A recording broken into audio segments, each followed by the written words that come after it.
this. The reduced version of this doesn't have half the things on the toolbar. This is, these Zooms have a long way to go, I have to say, because regular internet stuff has solved all those problems, but Zoom is new, or the expanded use of it is new, and they have a long way to go, I hate to say. Okay.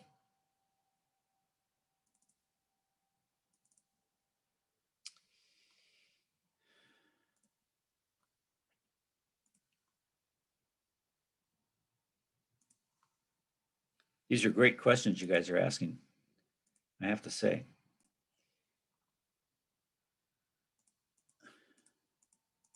There's just a few more of these. There's one, same thing. It looks bigger when you see this guy in here. You realize how small it is. But they've got a door and they've just got some funky wood, just a simple frame. So, but it's here again, there's glass corrugated, and let's see what kind of plants they have in there. And they got begonias and stuff on the outside, but there's probably stuff on the inside. It's harder to see. But I don't think that looks bad if you had a shelter like this in the backyard. I mean, it's partly a functional thing. So, yeah. It looks like that's it. Okay. I've worked in 2 different greenhouses. Oh, you did? The first one was Yeah. in a fire camp out in Nevada County. Yeah. Like Utah. Yeah. And it was tall. It was really big. It was at least like 25 to the peak. Wow. And maybe like 30 across. But it was all corrugated plastic. And then I worked at the Windset Farms on Black Road in Santa Maria, which is all glass. Yeah. And man, that shit's hot. Yeah, they really do what they were designed to do, huh? Yeah. Yeah, it's we haven't had plate glass for a long time, but since we've had it, greenhouses have been really popular because, well, look at the flower industry in Carpinteria. I mean, that whole industry is a greenhouse industry. So half the flowers throughout California come from greenhouses. So it gives you an extra, jump on the seasons. It's really a smart thing humans have figured out.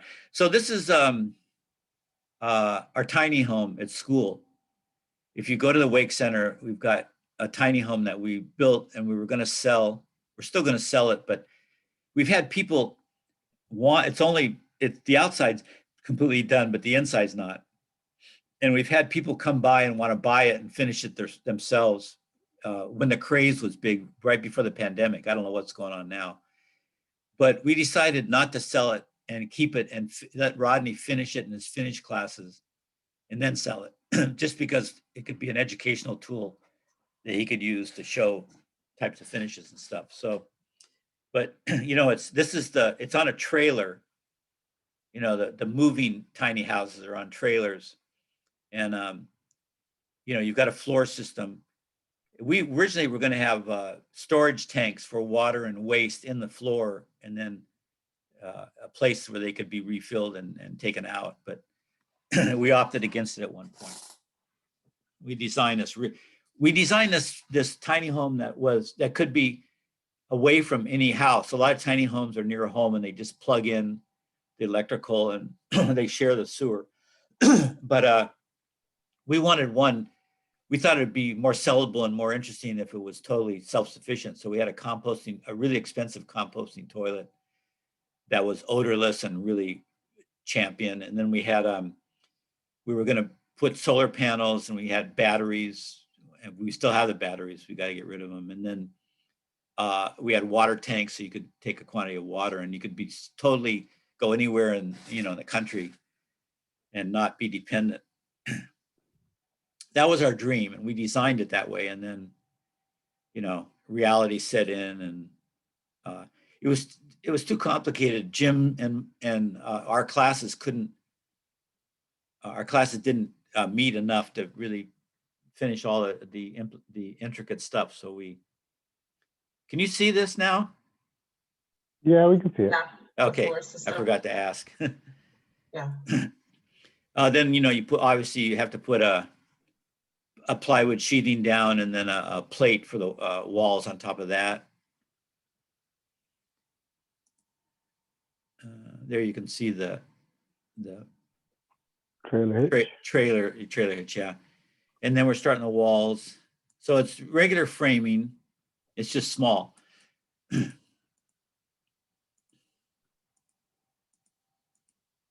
don't know why I have all these pictures, but I do. It's great.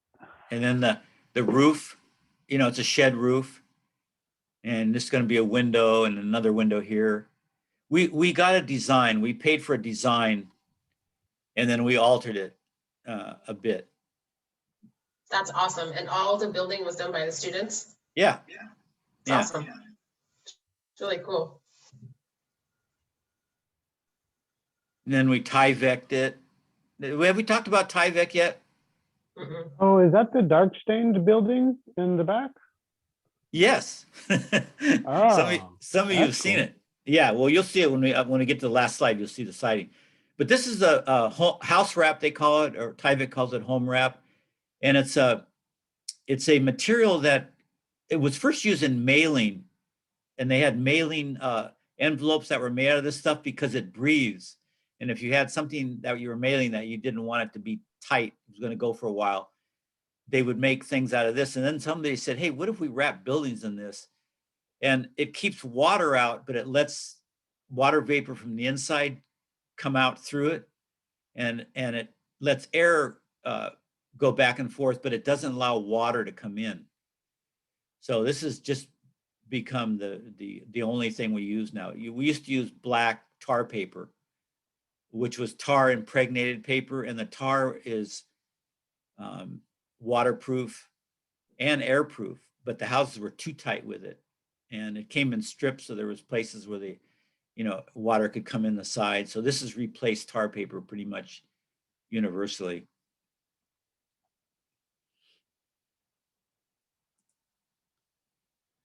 It's called a spun olefin. It's a special way they make this stuff, and it's the way it's woven. It allows those exchanges. It's pretty ingenious, actually. Then we put the windows in. Oh my God, who's that? And then we started siding. Now, we usually did the siding on during the Saturday class, but because we had to keep moving it, we would do it at night. And my classes are at night, and so we would also put the lights out and do it at night. So yeah, you got to put trim around the windows. These are just fairly inexpensive plastic windows or fiberglass, I can't remember. And then you put the trim around it, and you have to put flashing so the water doesn't sit behind it. And then you put corner boards on, and then you do siding between everything. And the siding has to be spaced. And I learned siding in New England, where it's really an art, and you try to line a line of, the line between the siding, you try to align it with the top and bottom of the window. So I use this as an example of how you have to space it in different ways, because the windows, when you order a window, it's a certain height, and it may not be the height you need for this layout. So you can crunch these a little bit, like up to a quarter off, under the layout, or you can go a quarter above the layout and try to make up for that and get these to match. So it's a real art form in New England. These strips here this is a good framing topic. We just didn't particularly cover it in this class, but what they found out is when they put siding right on the Tyvek, if it got water, somehow the siding was damaged and water could get in, then it would stay in there, and like capillary action would kind of suspend it between the Tyvek and the siding, and it would tend to start rotting the siding out from the outside. So what people realize is, oh, you need an airspace back there. So if any water gets in there, one, it can drain all the way down because it's open on the bottom. And two, there's air circulating in there and that'll dry out anything that comes in. So the preferred rain screen, that's a term meaning the rain protection in a house, now is these strips of wood holding the siding away from the Tyvek. So this was the first time, so we could demonstrate that here in this place. Yeah, this is still at school. You'll see it. It's all done. The outside's all done. You'll see it if you take classes there, or if you go by there. So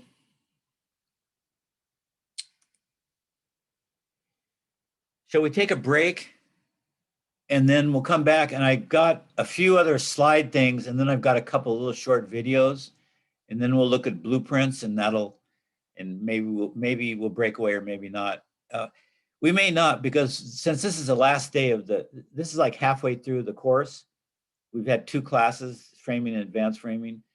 So we may take a little time to summarize what we've been through, and maybe for some ideas to better it, maybe. So let's do that instead of the breakaway after we look at some of this stuff. So take a 10-minute break till 10 after, and then we'll come back and resume, okay?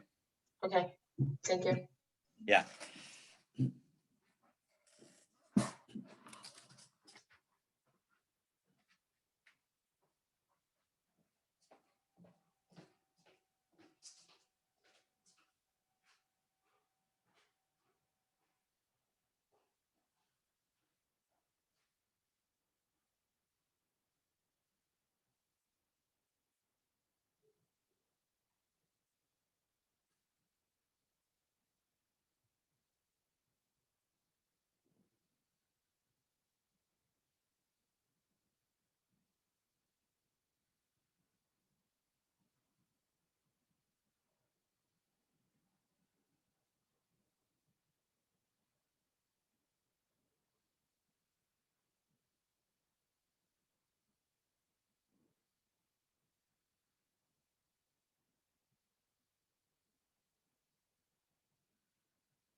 Okay, is everybody back?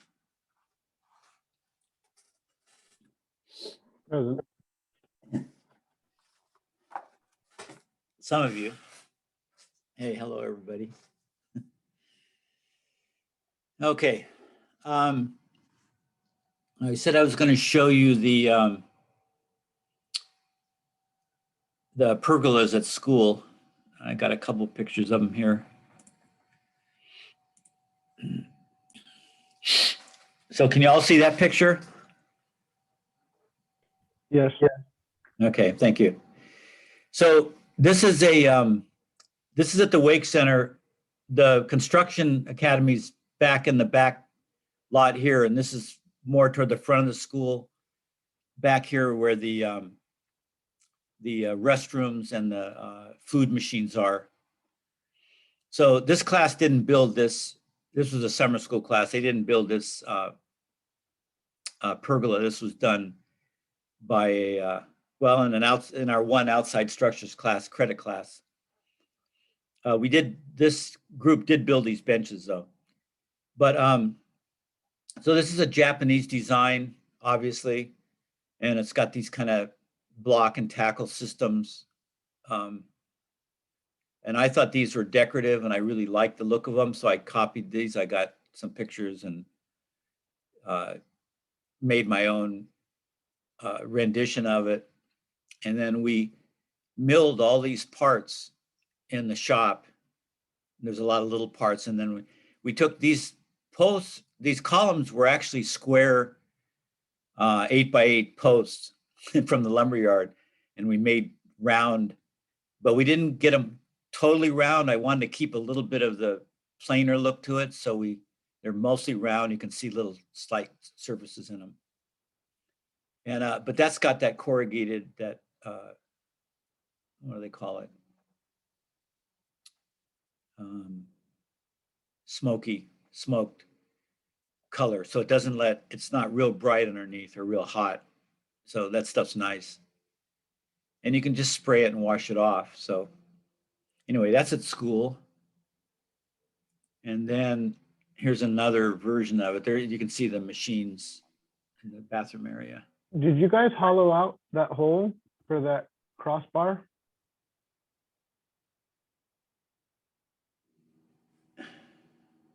Right there. Or Yeah, this right here. Mhm. Yeah. Yeah, we had these crossbars go through two places. You can't see the other pole on that side. Yeah, we did that. And then I think that's the only through area. The rest is all just notched into it in various ways. So I don't know if I told you the story, but the Chinese invented all this architecture, and then the Japanese, a lot of Japanese culture is based on Chinese culture. They really love the Chinese, and Chinese would come to Japan, or Japanese monks and tourists would go to China in the ancient times, older times, and bring back these ideas. But the Chinese paint these a lot of vivid colors, green, red, yellow, and the Japanese are more subtle color-wise, and so they would usually stain these and maybe use a little white on the tips. So it looks really different, even though the architecture is usually borrowed. There's great films on the internet on these, making these and looking at versions and analyzing places in China and Japan. It's really blossomed as a topic on the internet for some reason. But the original ones, I'll just say this one last thing about these. They took one of these in the Forbidden City in Beijing, which was the capital for certain of the empire's regimes. They had some little small buildings about this size, maybe even a little smaller, among the big buildings. And they copied one of these complete verbatim. They just copied it exactly. And they don't use any fasteners. I put screws and big lag bolts down in various places because we are in seismic country, and I didn't want this to fall down on people sitting underneath it when the next earthquake came. So, but in China and Japan, they don't use any fasteners. It's all notched together. And I thought, well, that's you know, it looks really beautiful, but what this team did is they put this on a shake table and they mimicked earthquakes to various degrees, some to the degree of the recorded earthquakes in Chinese history. And then they went even further. And what these things actually are is ways of taking the stress from the earthquake, the shaking, and distributing the energy further out so that no one place gets a lot of energy from the earthquake. And this building like this, it had some walls with clay, you know, adobe in between. So they cracked, but the structure withstood the most violent earthquake they could subject it to, which was really, really interesting that these Chinese, maybe Middle Ages, maybe year 1000 to 1200, figured out how to build this anti-earthquake structure where their buildings would survive. I mean, I thought that was pretty spectacular. Chinese didn't develop modern science. We did. Europeans, I say we, that's my heritage. European people did, but technology has always existed even without science. So they didn't have formal theoretical science and engineering, but they just figured all this stuff on the spot just by experimenting with construction and making things. So the Chinese have invented probably everything that's ever been invented in the world. They're an incredibly creative people, and they just didn't bother with formal theoretical science, but their technology's been unparalleled, you know, everything. So it's kind of interesting.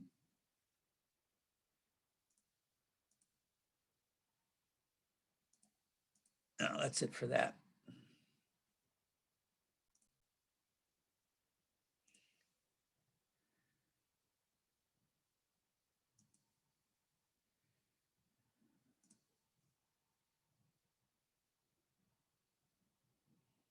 Okay, we got time. I'm watching the time.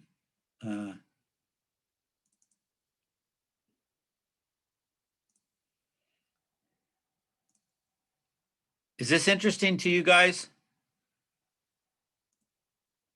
Yeah, I think so. Yeah, Monica, everything's interesting to you. You're like me. Francisco said thumbs up. You know why I like the tiny house that you guys built?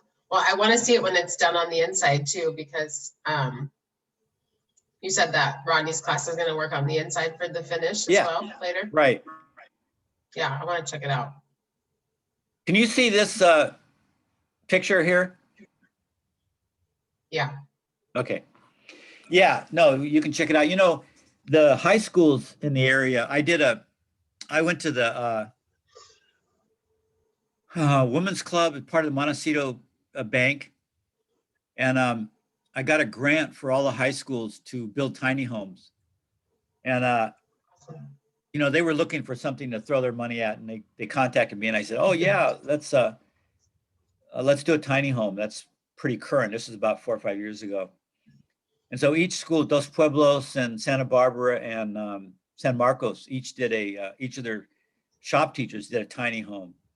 And then we sold them at the end.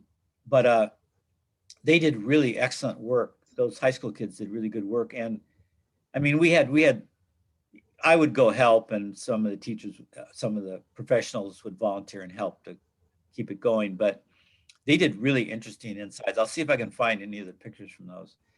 But if yeah, you I think the new trend is like since COVID and since people don't need to be stationed like in one place anymore, is these like vans. Have you seen like people get Sprinter vans and then they do the inside like a house? Yes. So like everybody, this is like the new trend, I think, after the tiny houses since COVID, people can go anywhere in the van and it's like a house inside. Well, yeah, it's like a RV, except it's more like a house and less plastic. Yeah. It's easier to park, basically. You can park it anywhere. Right. You know, I didn't know that, Monica, so I'll look into that because I'm interested in that. But you know, Rodney brought his RV. He has an RV that he goes around the country in. His wife was raised by a park ranger, so she ended up living in all these national parks, and so they go visit them. And he brought his trailer to school to contrast it in one of his classes with the tiny home.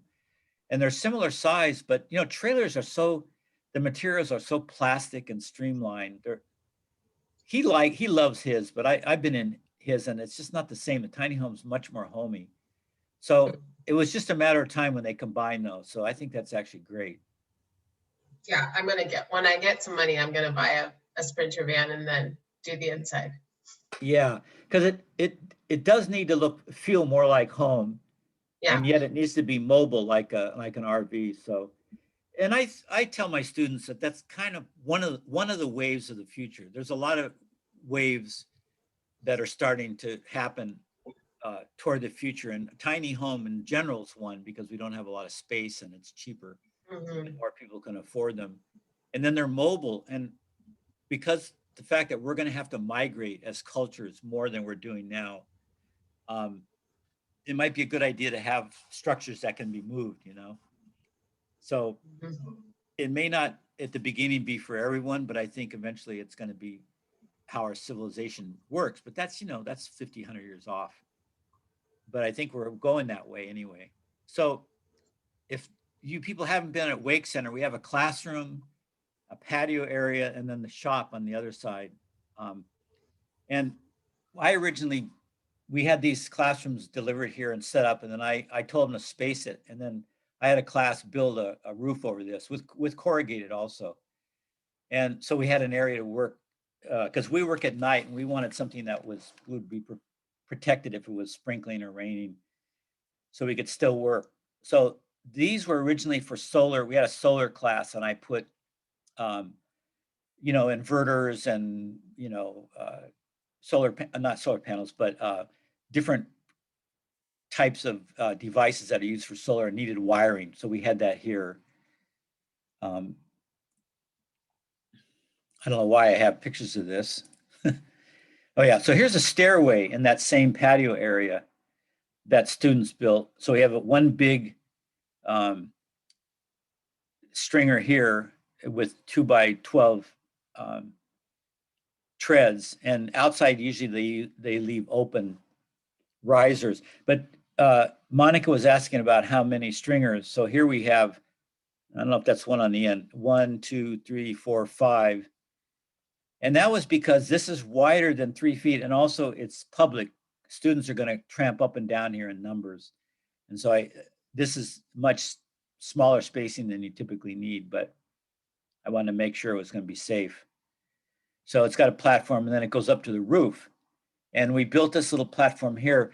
They said we couldn't actually build on top of the classroom roofs because they weren't strong enough to have a lot of students up there. So we, instead of putting the solar panel up there, we put it in a platform over the, you know, within the patio. I got a picture of that somewhere. Well, here's the view. So we have this platform where students can stand on, and then the solar panels right here on a section of roof that we just put a floor on, so you can see it here. Instead of corrugated, we took this one area and put a regular joisted roof with plywood and waterproof material. So you come up the stairs and you can stand along here and on here, and some can stand on the roof. And then we put the solar panels up here. This is just solar stuff. So, this is the solar class. This is the kind of stuff we had in those cubicles. We didn't get enough demand for this, so we stopped this class a few years back, which is unfortunate. But there's a pole in front. Some of you may have noticed.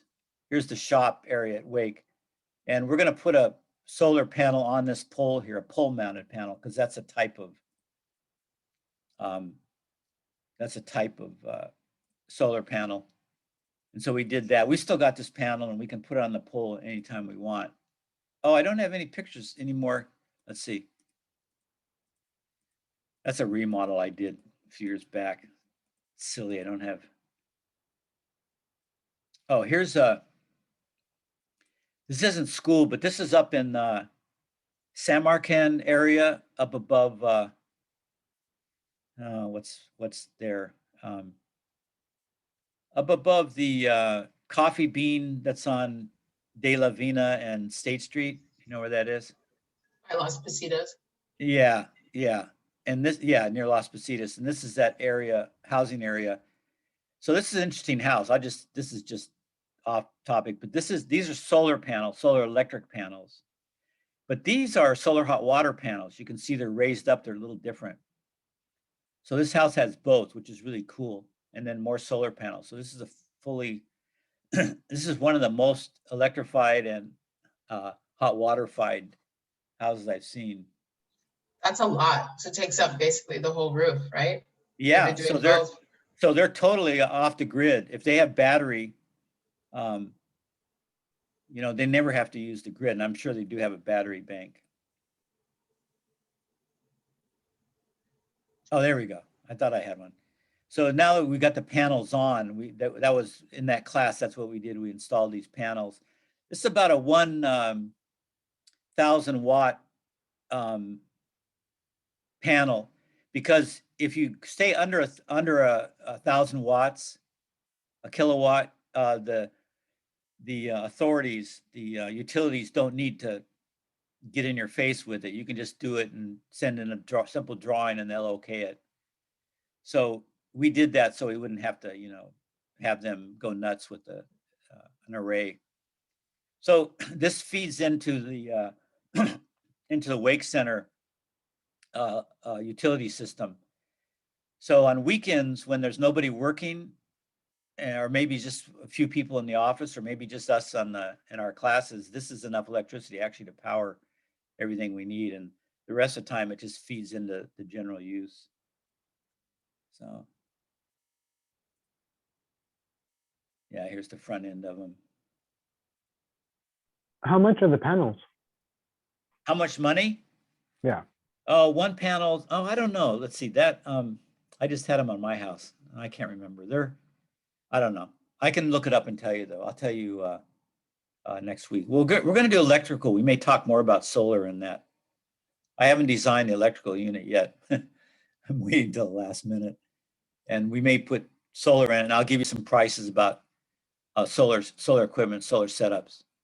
Well, I think that would be awesome because you're thinking of the curve, and if you're teaching us how to do electrical work, and we can purchase our own panels and integrate them. Okay, then so that would, okay, great, Francisco. I'll do this weekend. I'm going to make the unit for Monday, or maybe I'll start tomorrow. But I'll include solar as part of that because that's probably more interesting than all the electrical for a lot of you anyway. So yeah, oh yeah. So I used to teach it. So I had to learn it. I didn't have any electrical background other than just being able to do switches in a house, you know, and run conduit and stuff like a lot of us have. And then for solar, you got to learn a shitload of electricity. And I had it, and I had to go to get training, and I had to take these tests, and I passed some of the NAPCEP tests by the skin of my pants. And so I learned enough to be able to talk about solar and to do a little, but I'm not really qualified to be a solar installer. But that's another really good job that's coming up because now that we're requiring solar for every house now, that's new house, we're going to have a lot of solar installers, and that's good work, you know. And it pays pretty well, and it's pretty simple to learn. Actually, it's simpler than going through a whole carpentry background. So yeah, so we'll make that part of the electrical unit starting next week. Okay, we still got some time. God, this morning's creeping, huh? So let me set up, if I can find what I did with them.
You can see this, right? The screen?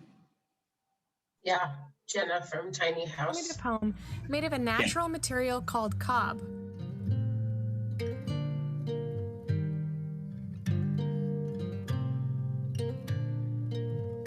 What is cob, you ask? Don't worry, we're gonna get into that. The family that built Hey, and is cut now that living out. in the home is gonna give us a short tutorial about how they built their own beautiful home with their hands and feet. All right, guys, let's take a tour. So if you like mucking around in the mud, this building's for you.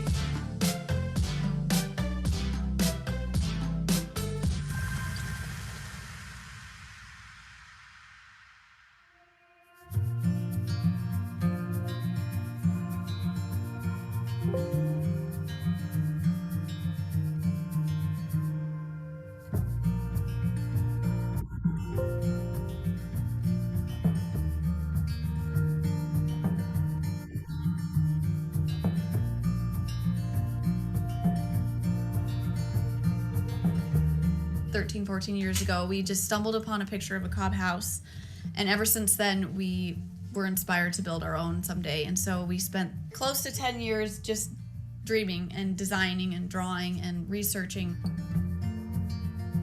We have been living in this cob house for almost 2 years, and prior to that we were living in our first cob home that we built for approximately 3 years. Our first house was definitely a practice.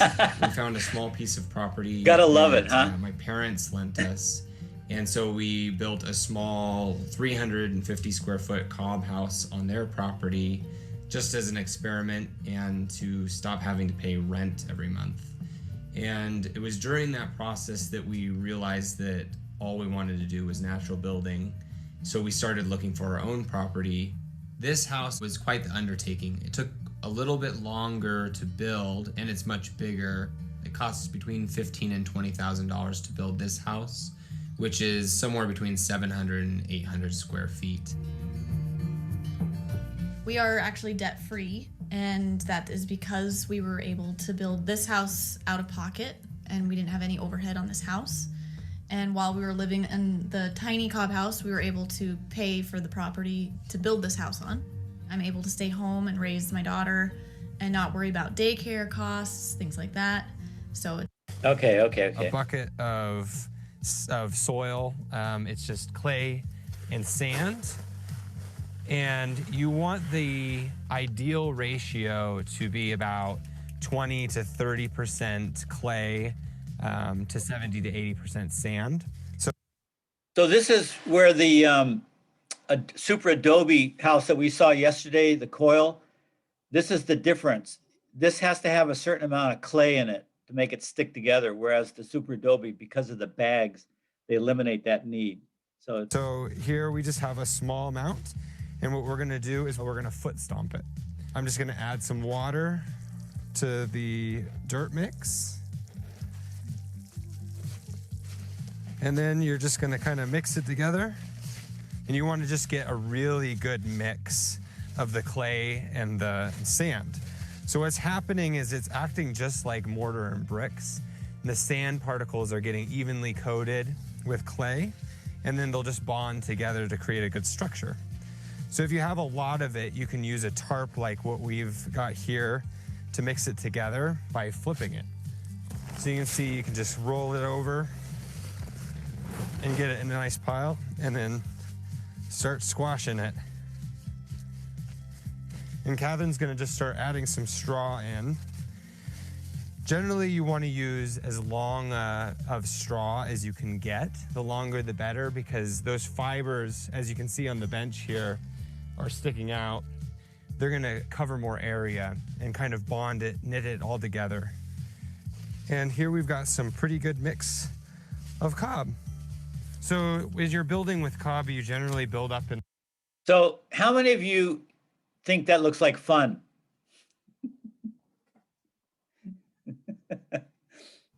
For you're a going, minute, "Ooh, but what not a for mess." for a What? minute, but not for like 2 years building a house, having to do that for a day in and day out. You have to build your house out of that. Yeah, Maybe for a day or two. yeah, In layers I like got you. this. When you're building a house like this, you generally want to dampen the layer underneath it. This is just a bench, so it doesn't really matter too much. And it's going to get a final coat of plaster all over it too. So this bench took about a day to build and then a week or two to cure. So you can see it's almost fully dry now. So it doesn't take a lot of time. It is a little warmer out, so if you live in a wetter climate, it'll take a little bit longer. But about 24 hours and it should be good to put the next layer on. So you could build pretty quickly. I've been building natural homes with my wife for about 7 years now. This one is a straw bale cob house, typically called a bale cob. And we try to use as many natural building techniques as we possibly could. The walls are comprised of straw bales, which means that it is actually taking the load of the roof. And then the insides have 4 to 8 inches of cob as a thermal mass on the interior. This is our first year garden here. You can see we have a lot of great pollinating plants growing. We did ferro cement beds, and that's typical for water containing. It works extremely well for raised garden beds. It takes minimal amounts of cement, and you can get really natural curves with them and just fill in whatever soil you want later. Cheaper and it looks cool. Cob's a nice couch building material because I'm about to drink some mud, and I think you should too. People often ask us why we are. if you have a curved wall like we did right here, you don't have to try to fit modern, flat back couches into a space that's kind of hard. You just build your custom cob bench in whatever shape you want, and you're good to go. One of my favorite things about cob is the windowsills that it creates. Its depth is just beautiful. This one shows exactly how thick our walls really are. This is the truth window in our house. It shows the truth of what's in the walls. You can see the straw bale I talked about back here, and this is the thickness of the cob that's built up in front of the straw bale. There's another probably 4 inches on the other side that help sort of mortar the bales together like bricks. Every straw bale house should have a truth window just to prove. So this is I've never heard of this technique of putting straw bale on the outside and then cob on the inside. So he said that the cob was, because it was mud, was a good thermal mass. Well, it is a good thermal mass in itself, but it needs to get heat from somewhere to hold the heat. That's why it's usually on the outside. And then, it'll heat up and then slowly go through. But if it's on the outside, like an adobe house where the whole wall is cob-like, adobe-like, it loses the heat to the outside at a certain point in the night. So then it gets cold again. And that's always the problem with adobe material, with thermally material. So what I think is they're in cool country, this house, and they have a stove and they heat the inside, and then the cob absorbs that heat and the thermal mass on the inside, and it can't escape because it's got insulation of straw bale outside of it. So that's actually a really great idea. It's it works because they're heating on the inside with a stove. So you couldn't do passive solar as well with this, but it's a great way to hold the heat so it doesn't just go right out through the straw bale. Straw bale is insulating, so it'll take time, but having this mass here is really great.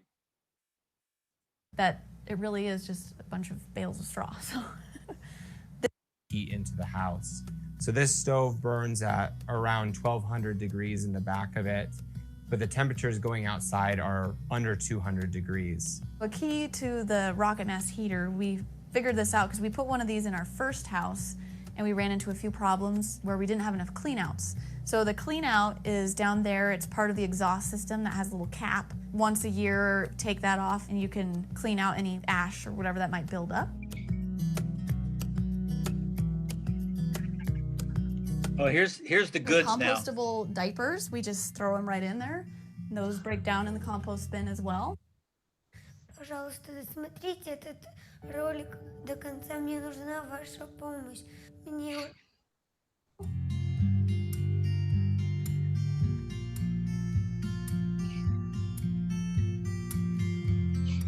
Lyra's bathroom, so we go check that out. It's a very small space, but we figured why waste valuable space on it. We did sort of a waterproof plaster here on the shower. It's called Tadillac. Here is our composting toilet. It's a very simple, basic design. It's sawdust toilet. Lyra can even use it with her compostable diapers. We just throw them right in there. Those break down in the compost bin as well.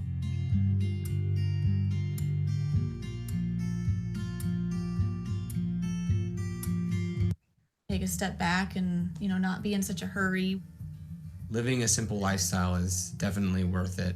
It's not something that you can understand until you actually experience it. Once we fell in love with natural building, we wanted to educate as many people as possible. And Can you all see this? Yeah.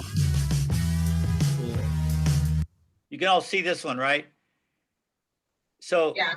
that last one was cob with a little straw bale because they did a hybrid house. This is just straw bale. It'll show a little bit more of the structure. This will be the last one we'll look at. So it's going to start. I'll go back to the foundation. It's kind of interesting.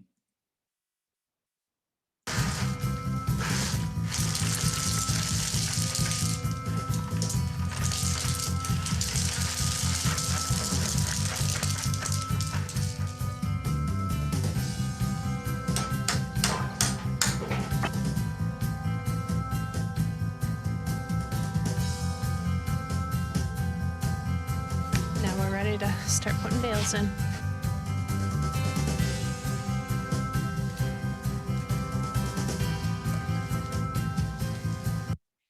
So straw bales, straw bales come baled. That's why they call them straw bales, and they're an agricultural byproduct, or sometimes a waste product. Sometimes you can use these for hay, depending on the grain that they're the straw's from. But they're cheap, and they have a machine that goes across their fields of their hay fields, and it bundles these up in this kind of shape, and then you just buy them bundled so they're ready to use. It's kind of very convenient.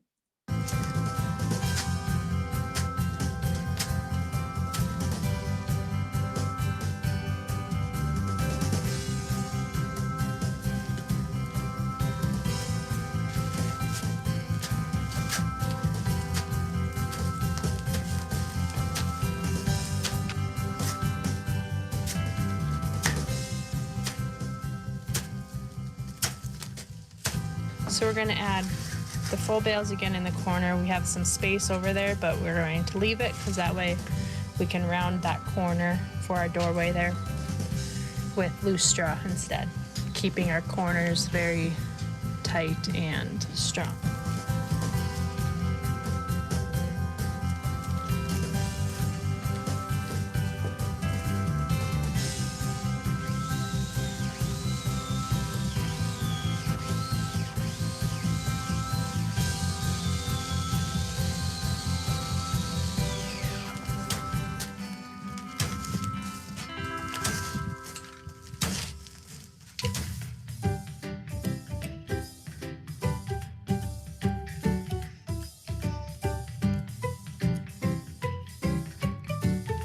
We have our third row all the way across. Riley's been working on the squash blocks all the way down, getting that in place.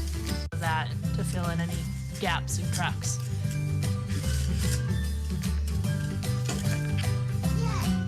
Trying to get that together. Okay, so up here we have just a small section that we have to make 16-inch bales. So you'll notice that the house, the frame's already there. It's kind of a timber frame type house. The roof's up because straw bale isn't strong enough to pile up on its own. They've done that in places with very little wood around the world, but if you live in a seismic area, that won't hold. A first earthquake will knock the whole place down. So in California, we pretty much have to have a structure, and it has to be approved. But the infill, the walls themselves can always be straw bale. So we're going to retie a whole bunch of flakes and then put our string on the opposite way. That way they're not facing on the inside and outside of our house once the bale gets tipped to on its side. Okay, here's the fun part, trying to squeeze them up there.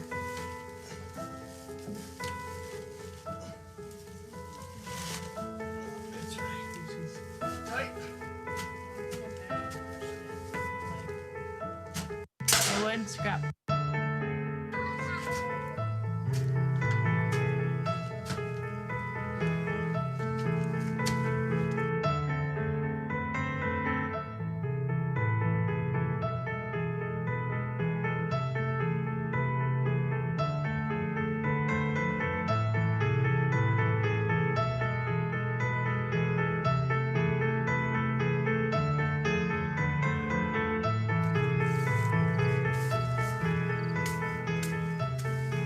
Half is done.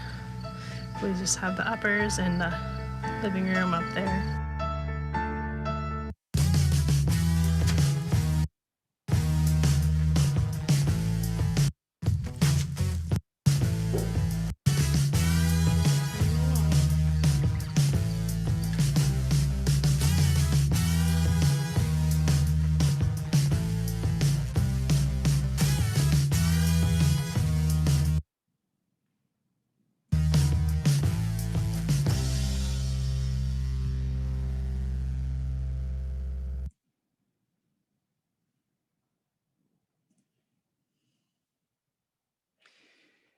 Okay, so the straw bale's all done, and they're going to put a plaster over this. And most people, well, not everybody, but sometimes you can use a screen, a mesh screen, and staple it to the wood, and then it'll be like stucco. The plaster will go through the screen and adhere to the hay, and then you've got like a plaster outside. Now, today in America, I've built some of these, and we put cement, a small percentage, or say 10%, 15% in the plaster, so that it's more durable, lasts longer. But cement doesn't breathe as well. It's porous, but water can be pulled through it with capillary action, but it actually doesn't breathe very well. So the whole idea of a straw bale originally was not only this is good insulation because it's full of air pockets, but also it's it's stuff people had on hand that started in Europe, and they had hay on hand. They were farmers, and but they wanted it to breathe all the way through. So instead of putting cement on the outside, they put a lime plaster. So it's an earth material with a lot of lime, but it breathes better than cement. The problem with lime plaster is you have to replaster every year, every 2 years, recoat it, make sure it's hasn't sloughed off a lot. But in Europe and places where they use this, that would just be a village or a family, event every year, every 2 years. Everybody get out and replaster. So it was sort of part of the culture. And they're really great houses because this is excellent insulation. They're 1.5 feet wide, lots of air. If you get a breathable lime plaster on the outside, it's just a wonderful type of house. It doesn't quite lend itself to the industrial production that America has been demanding for houses for a century, but that's why it's mostly alternative people, that want to try something different. So it's cheaper. You have to learn a little bit of the technique, but it's not complicated. And it's a very natural type of house. It breathes and insulates well, and it doesn't burn. They found that if a fire gets in there, it smolders and then puts itself out. So it's actually a pretty safe house too.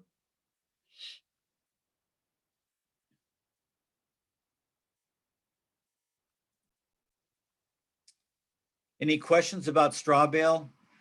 This is just a very quick, Is it the exposure to plaster it. that acts as a flame retardant, or is it some component within the straw bale? No, it's just the fact that there's not a lot of air for the fire inside a wall. It's got plaster on both sides, so you need a lot of air for combustion. So the hay itself will will catch on fire, but it doesn't burn very far because it doesn't have enough air. So it just sort of smolders and puts itself out. So you won't have a big conflagration that brings the house down. That's what people were worried about. That's what our building inspectors were worried about before they okayed straw bale as a safe housing type. People had to show them and say, look, here's the experiment that shows it won't catch fire. So once they were convinced of that, then it's only been in the last 10 or 15 years that straw bale has been approved by Ventura and Santa Barbara counties. It took them a long time.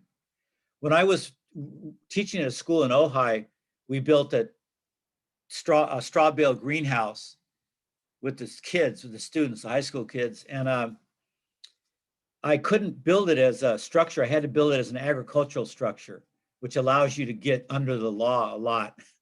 Ag buildings, no one's going to live in them full time. So you can kind of do what you want. So I built it as an ag building. And that was in the early 2000s. So it was, even then, Ventura wasn't allowing straw bale residences. So what's that, 20 years? I think it's been about 15 since both counties have allowed them. So slow go. I mean, this is ridiculous. This technique's been used for 1,000 years all over the world. But why do they put stones, like rocks, in the for drainage? In the drainage. Okay. If there's if any water happens to penetrate for whatever reason, the straw bales are pretty dry. Obviously, they've been out, but they can also get a little wet too, and that allows air to get in and also water to drain. Yeah. So that was a very fastidious job with the nails. They did a good job there. Sometimes they put they didn't show it, but usually they'll take rebar and put it. If they do a concrete foundation, they'll leave rebar sticking up for the first courses, and then they'll put rebar in after several courses to kind of skew all the bales together. There's a variety of techniques, but it's all pretty simple. And you can sculpt it. You were seeing that it fit in the wall, but then they had to carve it around the studs. That's why the guy put it down. Then he took it back and he chainsawed a little notch so it would fit right up against the stud, because you don't want any spaces there. Now that was a good job. I've seen, if you go on the YouTube, there's like 1,000 straw bale YouTubes, and some people don't do it as well as others. That's the thing about YouTube, it's just whoever gets there. But that was a pretty good one, 2-story. And they have, same with cob. They can, a lot of people like the adobe look that's real flat, because bricks are flat when they put them on. And so they'll have a straw bale really, really trimmed, they'll take a trimmer and trim it. But some people like that kind of undulating, uneven looking walls, and cob gives you that automatically because you're just putting it on yourself. So some people really like that kind of homemade, organic look. And I mean, cob houses are just unbelievable. And they have sculptures coming out of them because they can just mud sculpture. So they have, porpoises coming out of the walls. I mean, those are both more creative looking structures than your typical stucco stick built house. So those are also easy do-it-yourself houses too. You can just buy little manuals or get them online that tell you everything you have to do. And like both those teams said, your first one is usually a throwaway, you don't know what you're doing, it's okay. But then right away you learn all the mistakes, and then your second one is much better and you get better as you go. But I think that kind of building is really fun, where you do it yourself and you learn from your mistakes. And it's really hard to do in cities because they're hawking you so much with the building department. So you can see in those pictures, most of that kind of experimental building goes on in rural areas. In Taos, New Mexico, if you cross the Rio Grande, there's another part, I don't even know if it's actually in Taos City, but they've kind of it's a real big plain, and they've kind of let hippies and anybody that wants to build alternative structures build in this little square mile area. And they don't They don't hassle the people much. You can pretty much do what you want. And it's really interesting to see what people do. It's a great idea because we need that kind of outlet and freedom in places. We don't have, everyone thinks, well, you have to have the whole building code real strong, or you have to have no building code if you're an anarchist. But we could have combinations, we could have places where people can have more freedom. And buyer beware, if you go to buy one of those houses, you got to know that it was done homemade and there might be problems, and not confuse that with, buying a house in the city. So Taos is the only place I know that's kind of done that. But it's a good idea, I think. Those houses are great. They have a great feel. Adobe and any kind of earth material houses, the inside's very quiet for one thing, because the walls are so thick. So I don't know if any of you that are from Mexico or have relatives in Mexico that you go visit that live in adobe houses, but you must remember how quiet they are compared to our, kind of flimsy houses up here. And I used to build double wall houses in Maine when I lived in Maine. So they would be two 2x4 walls next to each other. And the whole thing was about a foot deep. And then you just fill the whole thing up with loose fill, fiberglass or paper insulation. And because the studs didn't touch each other, there was no way for sound to travel through the wood. If you have a rigid thing, sound will vibrate through it. If you have a soft thing with no structure, sound doesn't go through. So those houses were like adobe. They were so quiet. And you really know the difference if you live in a quiet house. I love it. It's a nice feeling. If I had the energy, and I get done teaching, I'd sell this place and move to New Mexico or somewhere and, buy a small patch of land and, go nuts. But it may be too late for that. We'll see. But you guys are young, so you can do these things. I know Francisco will probably end up doing something like that along the way. But, Francisco, you've got a lot of varied experience, greenhouse and truss plants and God knows what else you haven't mentioned, but that's all good stuff, and it gives you a breadth. So you can do a lot of things and a lot about different tools. That's the perfect background for doing alternative houses, building. So you never know.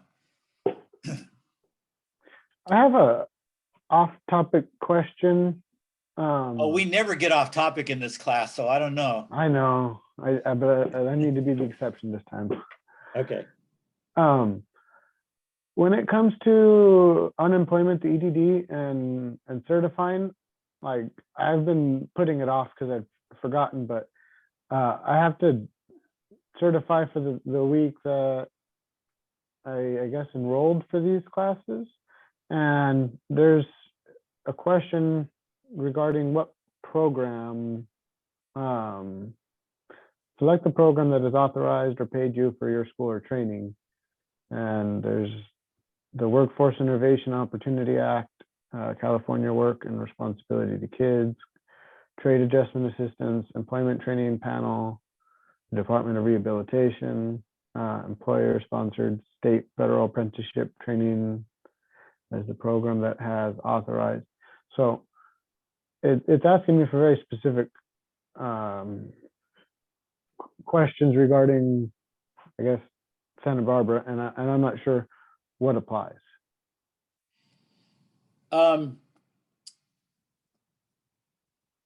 Well, to situate this program in the college, is that what you need? You need to know what to call it?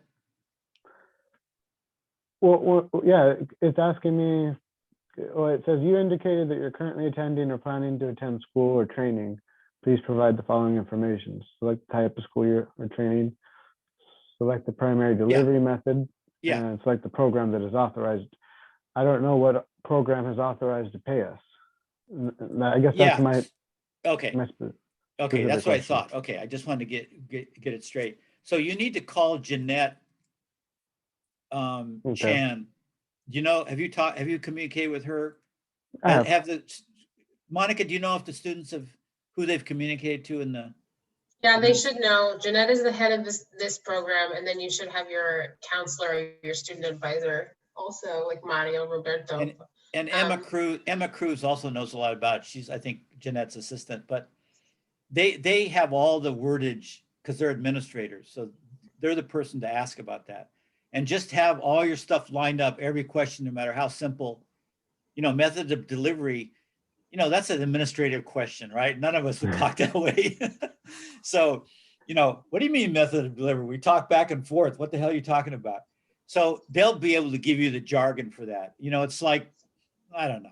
And, in a community college, it's really important. Like the kind of contact you have with me as a teacher and these Zoom classes, they're obsessive about it. They want to make sure that we're actually able to have a conversation and meet, just not lecture for 2 hours, which is close to what I do, but we do talk some. So, they're a little overboard, obsessive about the way of delivery. So to get it exact, you got to go to an administrator. Does that help? Okay. If I knew the stuff, I would just tell you right now, but. You can, Francisco, can you share screen or no? Yeah. Can you share it with me and I can help you if it's easy? Like, I think, let's see if you can. Patrick has to enable me to be able to do that. Patrick, click on that green arrow pointing up and then allow multiple participants to share. Okay. But, well, if it won't take long, we can do this, but I don't want to have everyone else. It's just. If it's just a few lines, we'll do it. Yeah, that's no problem. We could break into a chat. You guys could break into a. Well, yeah, we can go in a chat, but this is so. If it's short, let's just do it. Yeah. And when you click on the drop down, what does it say?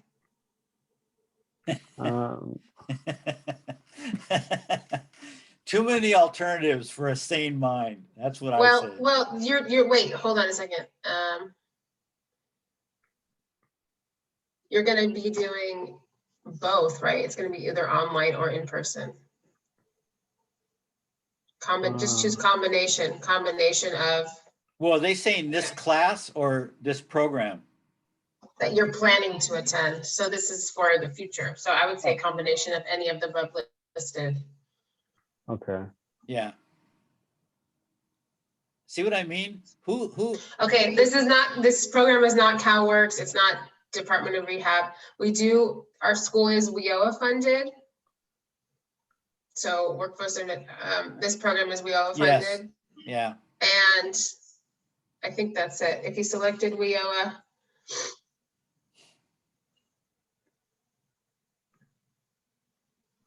Okay. Authorized phone number would be Jeanette's. Put Jeanette Chin and then put her phone number there. Yeah. Because she's the director of this program. And she'll give you the title of the training program. And then the title of the training program is Back to Work program or whatever. You can put that. But yeah, I think Jeanette would be the best authorized program representative. Yeah, she'll have the dates and everything, so you don't have to remember them. Yeah. Great. All right, thank you very much. You're on your way. Hey, EDD, I have to deal with them too. They're a mess. They had this big scandal in the last year in California, so they're so behind, and they just totally blew the pandemic response, and they're catching up now, man. This state's like the 5th largest economy in the world, and we have an EDD that's behind and out to lunch. They're catching up though. They're getting better.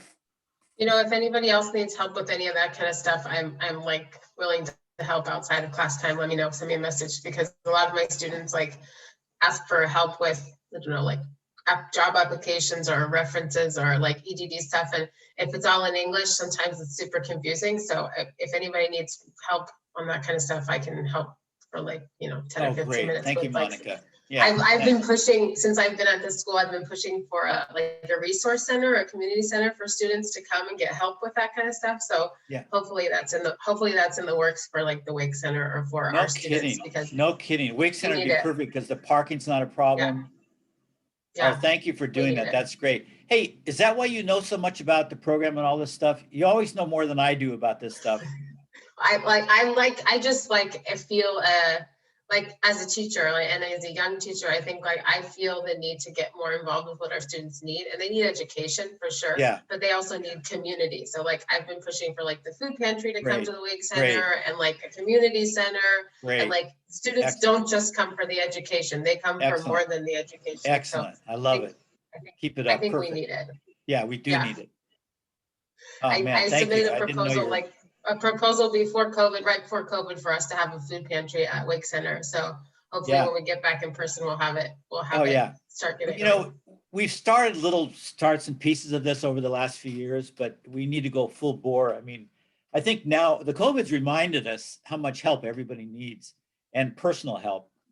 And because it's isolated us and we realize, oh my God, we have to actually interact. When we get our help, we need to really interact. So it's really great you're doing that. I applaud that. You know, I'm on my way out, or I'd be doing more of this stuff. I mean, I've done my share in my time, but I'm trying to retire from this place. It's not letting me I know go. there's a lot of teachers in our program that have been teaching for like 35 years, and they're like, I know they see the need for it, but they're not there.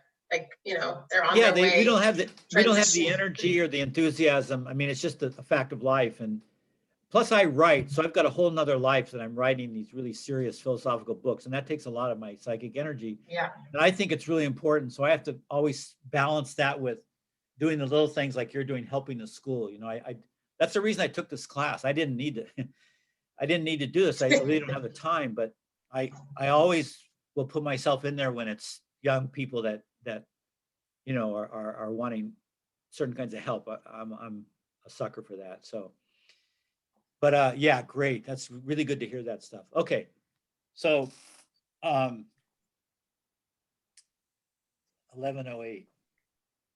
Okay, so let's do a little bit of blueprint until 11:30, if even that, and then we'll just open it up for kind of a evaluation summary of the class so far. Does that sound good? So blueprint reading is a part of framing, and if you take our credit program, the first classes are kind of the introduction to construction technology. Jim Cunningham teaches them, and they have a lab on Saturday. There's 2 of them. And blueprinting, he'll do blueprinting as part of that. And he'll also do finish and electrical and plumbing. So they're a overall. But, and then in our program, we have a separate blueprint reading class and a separate framing class. So it's kind of separated out. But for this kind of one-shot deal where we combine these with kind of introductions, I think a little bit of it's good. I don't know if he does that in his version of this class, but I think he probably does. So you've actually got some blueprints in your Canvas file. They were left over from another class, and I just didn't want to erase them all because I thought we may be able to use them. So the stuff that in your Canvas file, the stuff that, well, why don't I go to that? Just to show you what I mean. Because for the next month, you can still use that file.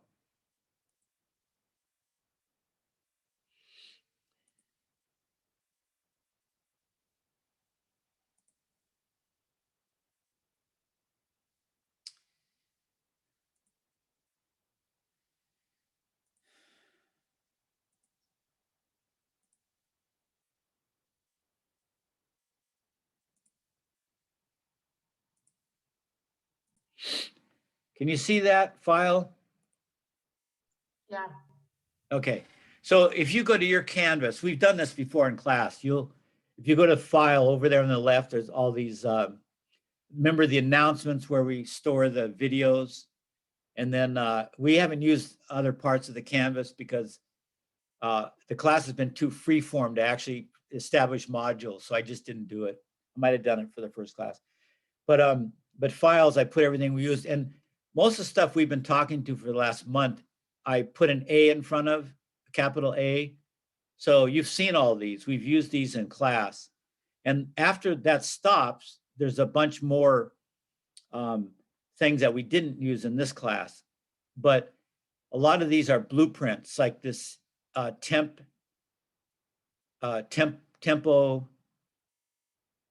I don't know if it's temp 001, I guess. But all those that start with a temp are a set of blueprints.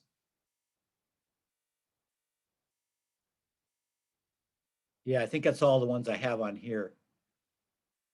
But we can look at those. So let's just open up this one. These are kind of an instructional set of prints, so they're atypical in some ways, which I can point out, but we're not going to spend a lot of time on this. I just want to give you some ideas so you're a little bit familiar with it. What's going on here?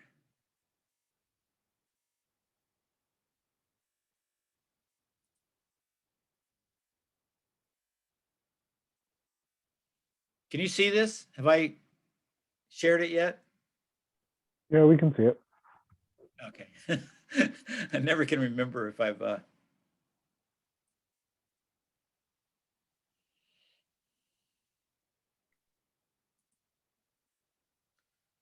and I can't get this to go up anymore.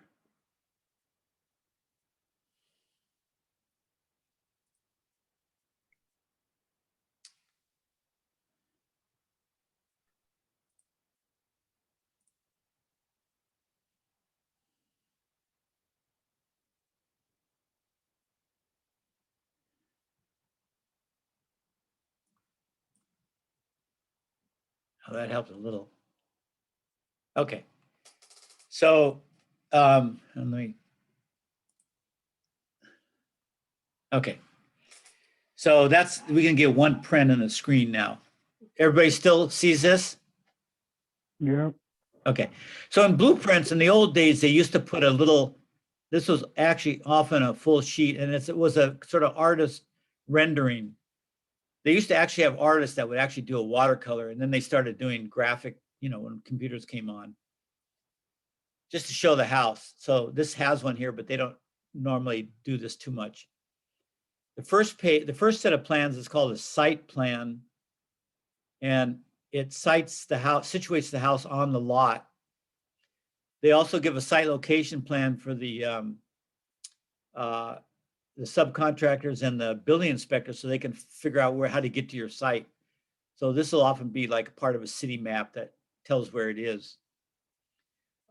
This information here can be on any of the sheets. It's not particular to the site to this first plan. And then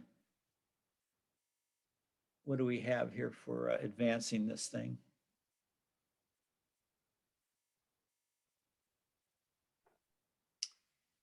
Darn.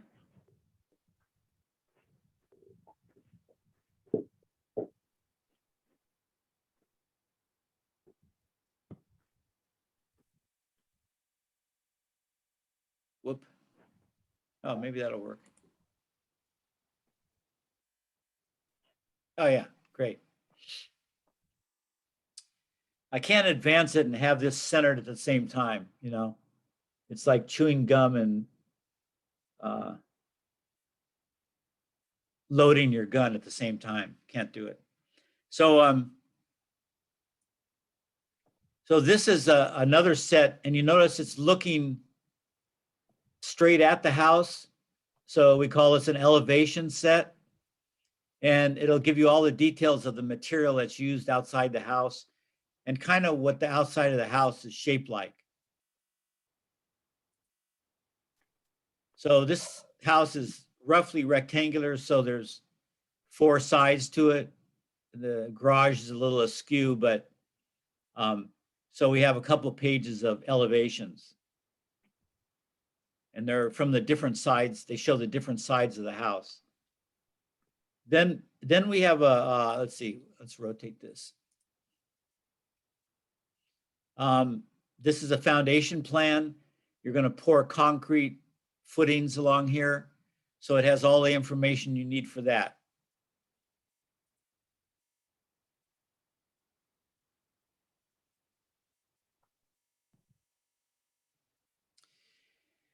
Then you have a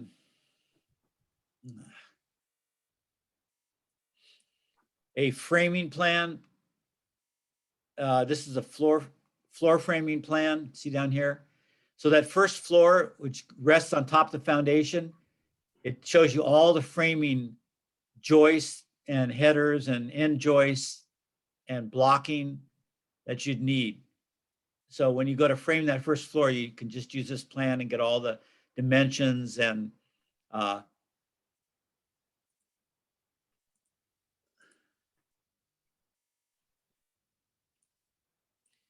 so it'll tell you what joist to use. These are 2x8 joists at 24-inch on center, 2x8 joists at 16 on center. This floor is going to apparently bear more weight.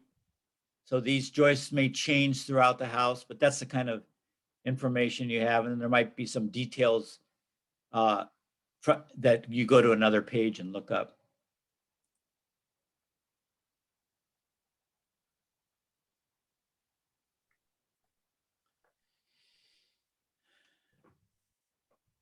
This is the first floor plan. Usually this is after the site plan. This particular set is kind of in a weird order. But a floor plan, each plan tells you a different kind of information that you need to use. And so sometimes you have to go back and forth between plans to verify information. But a floor plan will have the names of the rooms. It'll have the objects in them like toilets or sinks or countertops. So you know where all that stuff's placed. It'll have the door, the way they swing. That's important because the client, you've designed it for them to swing a certain way. And then it'll have all your dimensions for building walls. You take the dimensions off of here. The floor framing plan doesn't always have dimensions. It'll show you framing features, but the floor plan's the Bible of distances. So here you can see this. It says 4'1" from the edge of the building to the center of this window.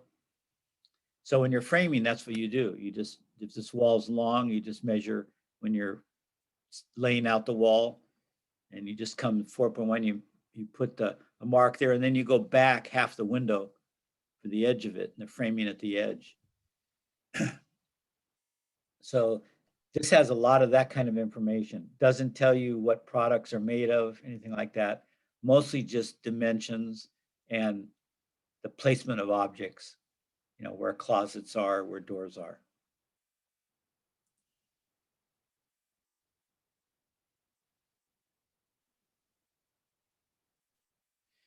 This is what is this? Ceiling framing plan. So you got the floor and then you got the walls. They don't typically put in a wall framing plan because walls are pretty standard and the dimensions are on the floor plan for the windows and doors. So they'll usually skip that and go right to a ceiling framing. And that the joists here, ceiling joists, are like floor joists, except they may run different ways. And the way they determine that is they don't want the span here to be too long because it costs money for thicker joists. So they'll usually take the shortest distance across the room and joist it that way. So they could switch back and forth. So you need a plan to kind of make that clear.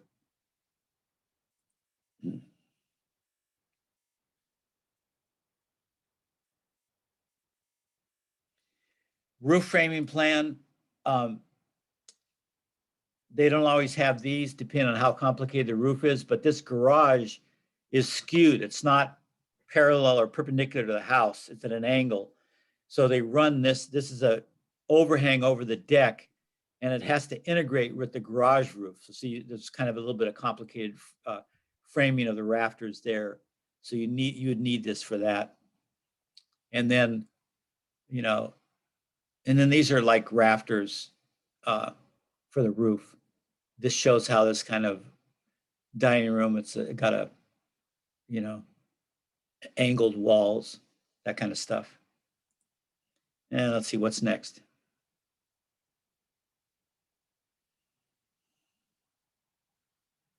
Oh yeah. So sometimes the elevations show you the outside of the house. Floor plan shows you the house from above. But sometimes there's details on the inside of a house, walls or attics or things that you can't see from that outside view or the floor plan. So they cut a section through the floor plan. And then they show you what that would look like if you look from either direction of that cut. And those are called section plans. And they just give you additional information that you need that might not be in the other sets of plans.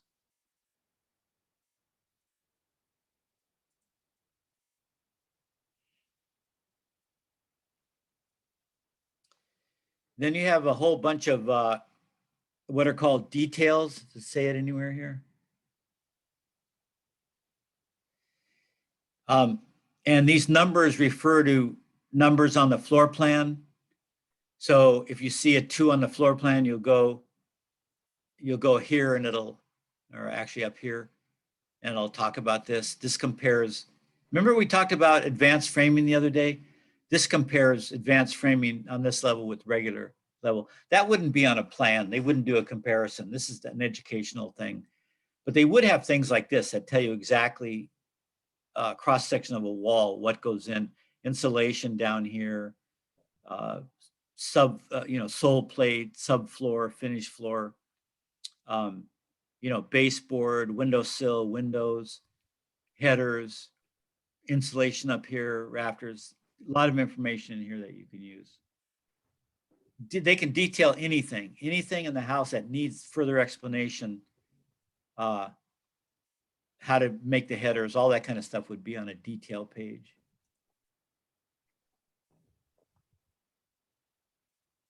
More details. Like I said, a lot of these are educational. You wouldn't necessarily have them. Something like this you could have.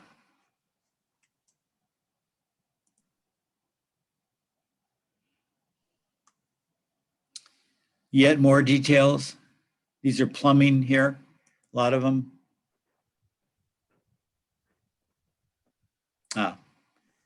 This is not it.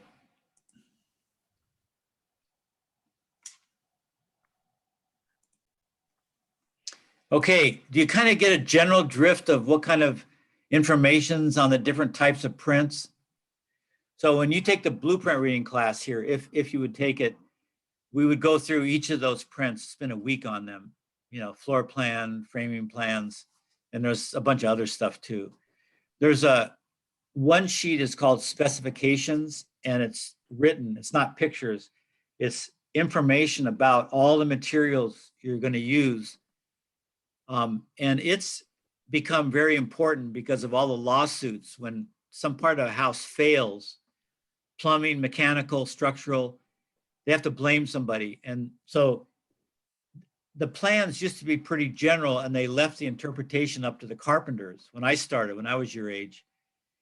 And, if the company knew what they were doing, it was usually pretty good, but occasionally they would get it wrong.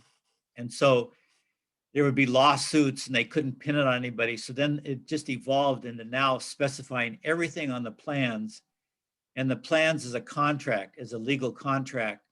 So if any part fails, they can go in and they can look at how it was built. Like if you had Simpson strong ties and you put the wrong kind of fasteners in and that failed, they would say you're liable, whoever put this thing in, which would be the contract, the carpenters and the contractor. You'd be liable for that failure because you didn't go according to the plans and the specifications on the plans. So the plans are a legal document, and any controversy, legal controversy involving, who's at fault for things will proceed, according to the information on those plans. So they've gotten we were joking in my class last night, we were talking about specifications, and in a house, it's usually one page, and sometimes they can even get all the notes on other pages to save room. We were talking about commercial buildings, and a guy happened to be work for the school system, and he said, yeah, here's the thing of specs, and he held it up, and it was a phone book size collection of papers, the size of a phone book, thick phone book.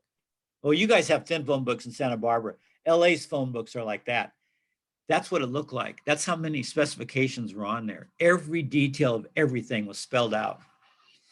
So commercial buildings, I've got one at school that I may show you if I get there next week when I'm there, from a building they did at UCSB. And it's just this giant notebook of information on top of the plans. You still have plans. So So plans are a legal document, and so you really have to know how to read them and transfer that information to actually building the structure. Any quick questions about plans? You know, you're not being tested on that, on any of this. And it's just a cursory view. And, you know, if you want more, we have classes. You can, you know, just study plans on your own. Any questions about that? Okay.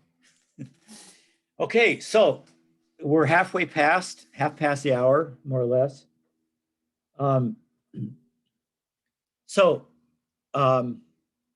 Let's talk about the class and about things maybe we could do in the coming 3 weeks. I think it is. We're a little over halfway through in time. We're halfway through in terms of the class structure. But you know, let me just preface it. But you're free to say anything you want. We're really handicapped with the pandemic and having to do this by Zoom. These kind of construction classes should never be done online. They should be done in person. So that's the preface of the whole class. And I sympathize with you. And, you know, the truth is it's not the optimum way to do this kind of class, but it does give you information, a lot of valuable information. And we talk over a lot of things. So I think it's worthwhile, but it's kind of a funny type class that we've ended up with. So let me ask you this. You know, we've got a math class. We got the electrical and then the math. Those are our last two for me. With Rodney, I think you have plumbing and then an advanced electrical. God knows what he's going to do for that. We're going to have to coordinate. Although you could hear it all over again because there's so much information. But and I'll be doing solar, so he probably won't do that. But the math, I'll have you do more math in class, so it'll be a little more interactive that way, because that's what you do in a math class. Don't get scared. We'll be real patient and easy on you. And the electrical, you know, that would be a great class if everybody could be at school and wiring, you know, putting their boxes on the walls and putting their wires in and stripping, but that's not going to happen. So that one, you'll have to just watch me suffer through it, I guess. Any ideas though of how we might do things better or different?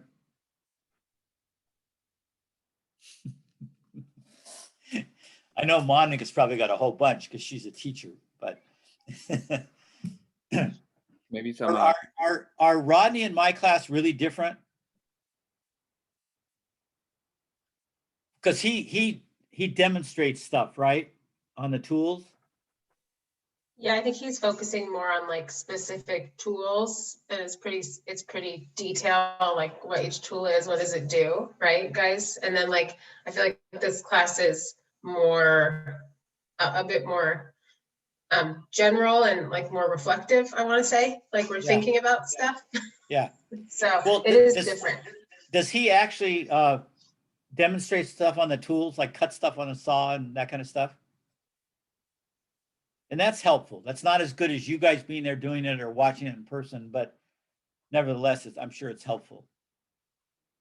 I mean, I did that a little bit where my class had that, but he's doing it full bore. So I'll do more of that with the electrical because, you know, I'll talk about it some, but then I'll do some wiring and stuff. So we'll at least have that. But, you know, if you took the credit classes here, and I hope some of you will that are going in this direction. You know, there's Rodney, Jim, and I, we're all teaching. We all have different teaching styles and different, you know, ways of going about. We have slightly different building styles too. But it's interesting.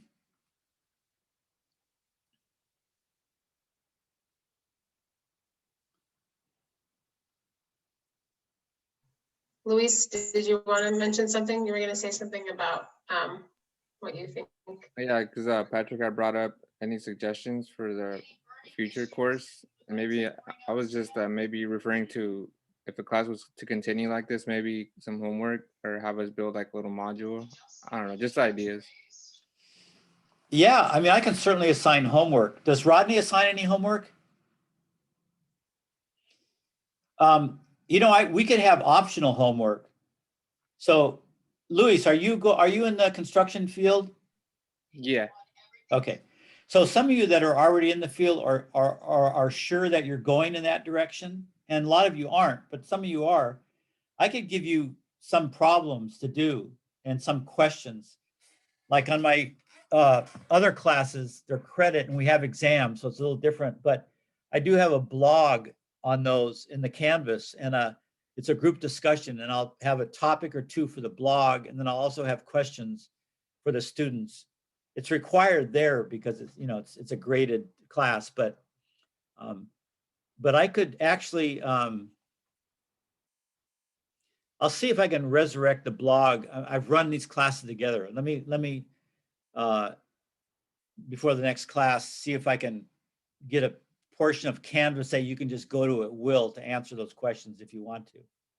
So I can do that. And then those of you who want to sort of learn more by answering questions and testing yourself and doing problems can do that. Okay, that's a great idea. Yeah, I just feel like that would keep us a little bit more engaged. That's why I mentioned it. Yeah. Okay. Okay, that's easy to do.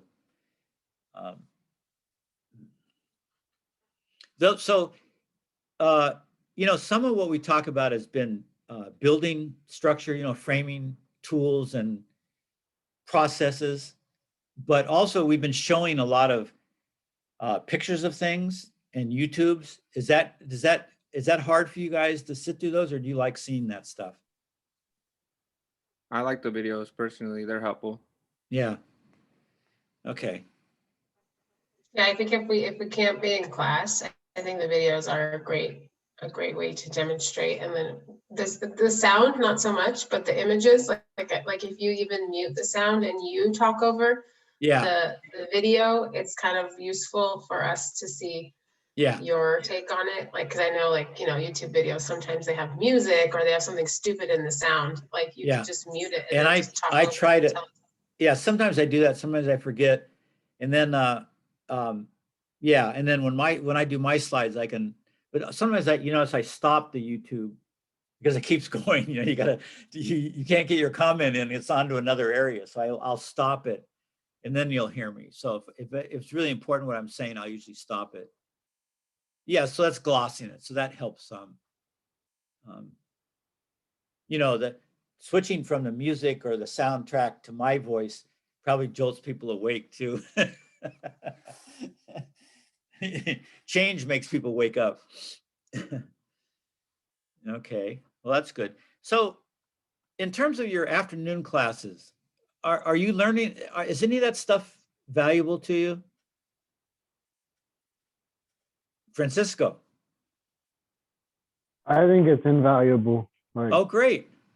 Like it's good for work, but it's even better for life. Really? Oh, great.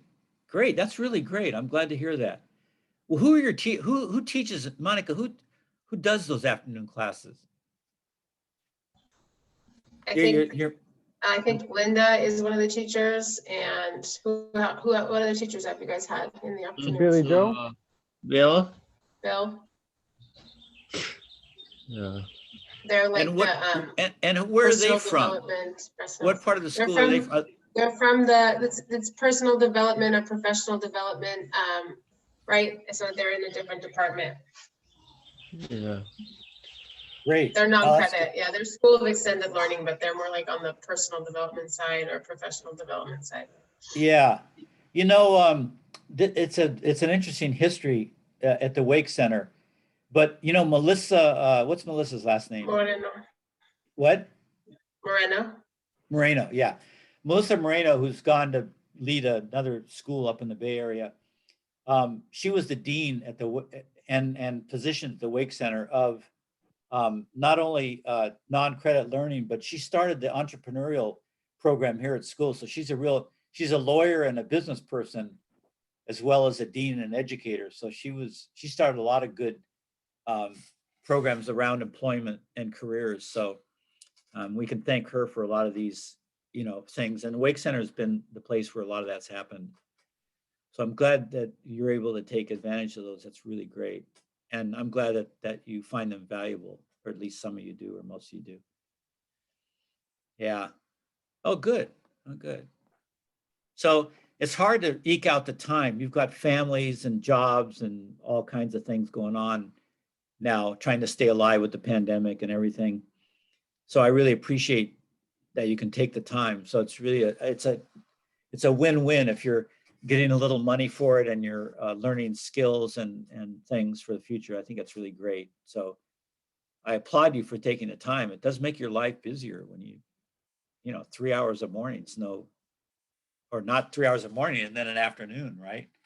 5 days a week. That's no light commitment there. So good. I'm glad that that's going well. So, next week we'll do electrical and plumbing and then math. We probably all hate the math, although, who knows? Maybe everybody here is a great math person. Except for Monica. I know she's weak in math, but that's okay. Monica, how's your math? How is your math? I'm a mathematician, actually. That was like my favorite subject in school, but oh, really? I'm like out of practice, but my daughter, so she's 6, almost 7, she's a whiz at math. Like she walks around and she just says like, oh, this is this and this is like she's always got numbers in her head. So she's like a little math. Now is that because she's naturally smart because she's your kid, or because her teachers have emphasized math, or you've emphasized math? No, I think she just has an interest in it. Like she's not naturally smart. She's in remedial she's in remedial reading and writing, but she just took the math. Great. She just naturally loves numbers. So she walks around all day and is like doing math and like in her head and looking at stuff and making comments about numbers. Yeah. So that's so good. One day I'm gonna get passed up on it. That's actually the best of all worlds, is to start out good in math, because math's got a window and it's really hard later in life to learn it. Well, it's true for reading too, but a lot of those things you can pick up along the way. But our school system is so paranoid that people aren't going to turn out well-rounded in every direction. And that's just not the way life is. We're all skewed in a certain direction. And we should allow that to go, because take that energy and run in that direction and we'll get something really exciting out of that, But we want everyone to be the same developed. This is probably heresy education wise, and you may not agree, but I've lived 74 years and I've seen how society flattens out people. They want us all to be a little similar so we can get the jobs done and not revolt and all this. And it does flatten us out. And I regret that, because I've always had really far out interests and I've always pushed the envelope. And I think, everybody should have more freedom and support to take what they're born with or raised or learn when they're raised and go with that. Because we're unique that way. Some of us, we're the only ones who have that skill, or the only ones for miles around. And we should be able to go with that, because that'll really make a happy life. And the other stuff, don't worry about it. If people, I wasn't I'm a shy person, or I'm still a shy person. And so teaching, I had to really work at public speaking. I was frozen when I was young and I had to speak. It was really scary, but I had the fortitude to push myself into it. And I'm still not the greatest speaker, but I don't get scared speaking, But we have to support the direction people go in. It's just so important, There was a guy that I really loved. He lived in the Bay Area. His name was Jay Baldwin, and he was a designer during the 60s and 70s. There was a lot of everybody has their image of the 60s and 70s as kind of a social revolution, but there was a lot of technical stuff going on too, and a lot of revolution in house building. There was a lot of solar work, that people were just making solar panels in their garage and solar hot water in their garage. And so there's a lot of experimentation that wasn't real organized. And this guy did a lot of that. He made geodesic domes. He was really at the forefront of that. And he had a trailer that had a shop in it that he pulled around. I think he was somewhere in maybe South Bay area. But he had a quote once. I've got this video of all these designers, ecological designers, and he had a quote once. He said, "Find out what's really you, what the most unique thing about you, and push that to the wall. Just go with that." And I always thought, wow, what a great, insightful thing. And he did it with his life. But you know, we've got obligations, we've got family and debts, and you know, the whole social constraints on us. That's true. So you can't ignore that. You have to provide for your family and provide for yourself. So you have to have employment or some way to have resources. But beyond that, you really need to push who you are in the direction, because the world needs that diversity. You know, it's not just diversity of color, it's diversity of personalities and intelligences and skills. That's all really important. And I just hate to see society flatten people out. I like it when people are, you know, really going for it. It's really important. So Jakob, I'm going to knock on some doors. Jakob, I was going to say that something that you're doing really well, and I think like coming from a background of no construction, is like kind of repeating stuff. Like at the beginning, you were talking about like in the first class, like the 16 on center or the 24 on center, and then you just repeated it up, like showing us the plan, and I knew what it was. So like, even though like it might seem repetitive to some people who have construction experience, like now I understand it because I heard it 2 or 3 times, like in 2 different classes. Right. Or like the Cobb building, like we went over it last week and I don't remember what it was, and then today we saw it. Like, so I had a moment, like a week or 2 to process. I think like because a lot of people probably in this class have no experience. I mean, there are a few who do, but that's really good to just like be super repetitive with it, because you know, like, and now I get it. Like I get those things I'm not gonna forget. Yeah. I heard it Okay. 2 or 3 times. Great. That's nice feedback. You know, we know as builders, as lifelong builders, that it's a very complex field. It's just got a lot of directions, right? You know, probably like most fields, but we know this one. And so we know that even if we have a class, if you took the same class, even from the same teacher, not to mention different teachers, you would learn totally new stuff. Even if we went over the same outline, just because what you're saying, sometimes it clicks and sometimes you just go, okay, I'll learn that later, or I'll wait till that sinks. And so we know that, and we kind of intentionally go at it from different angles. And so I never worry about repeating. I tell people, oh God, you could take that same class 10 times and still learn stuff from it. And that's probably true of everything, dance and yoga and, you know, cooking, right? Jakob, wake up. He does class in his bed, and I can see his pillow in his window. So he's probably just, you know, he wanted something from me. So I'll email him.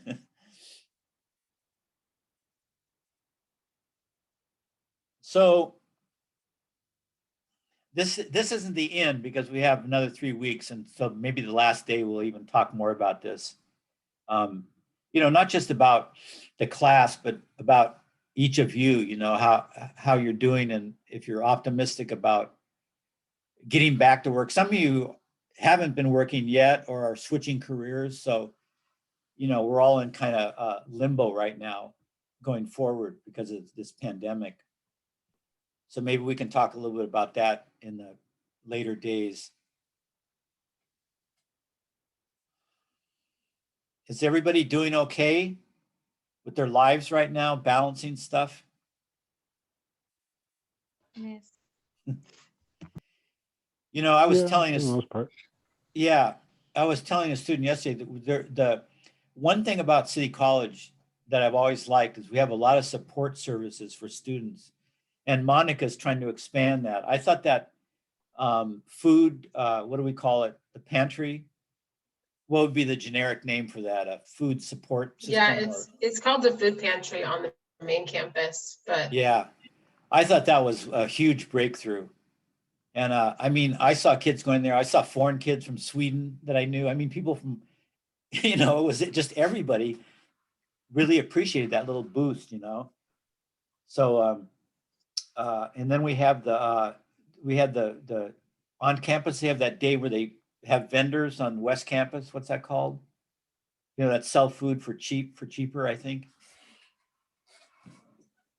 I don't can't know. remember, but they were having they were having some in person once a month, like a food swap or something. I don't remember what it was called, but when we were before COVID, there was something happening on West Campus once a month, which was like a food. It was like an interchange or intercambio. I don't know how to say it. Like some sort of a food swap, like from different vendors and different people around the community.